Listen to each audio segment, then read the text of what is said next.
नमस्कार मंडळी, आज आषाढी एकादशीच्या निमित्ताने मी तुम्हाला दाखवणार आहे उपवासाची झटपट आणि चविष्ट आंबोळी।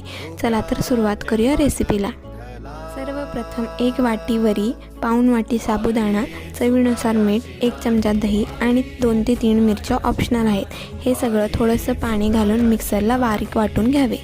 तयार मिश्रण 5 ते 10 मिनिटांसाठी बाजूला भिजवण्यासाठी ठेवावे। तोपर्यंत आपण शेंगदाण्याची चटणी बनवून घेऊ। त्यासाठी भाजलेले शेंगदाणे, मिरच्या, मीठ, साखर आणि पाणी किंवा दही घालून छान पेस्ट तयार करून घ्या। वरून साजूक तूप आणि जिरे घालून फोडणी देऊन घेतलेले आहे। ह्या फोडणीचा वास खूप छान येत होता। आता मंद आचेवर पॅन गरम करण्यासाठी ठेवावा। मिश्रण भिजवण्यासाठी ठेवलेले होते, त्यामुळे ते थोडेसे फुललेले आहेत आणि यामुळे आंबोळीला चांगली जाळी सुटते।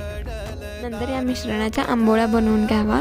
मला आंबोळीचा शेप इतका परफेक्ट येत नाही, पण मी ट्राय केलेला आहे की आंबोळी गोल बनावी आणि आंबोळी थोडेसे तूप लावून दोन्ही साईडनं चांगली भाजून घ्यावी। आणि बघा, उपवासाची खास आंबोळी तयार आहे। गरमागरम चटणीसोबत सर्व करावी। जर तुम्हाला ही रेसिपी आवडली असेल तर लाईक करा, शेअर करा आणि कमेंटमध्ये सांगा तुम्ही उपवासाला काय बनवता। भेटू पुढच्या व्हिडिओमध्ये। Thank you for watching.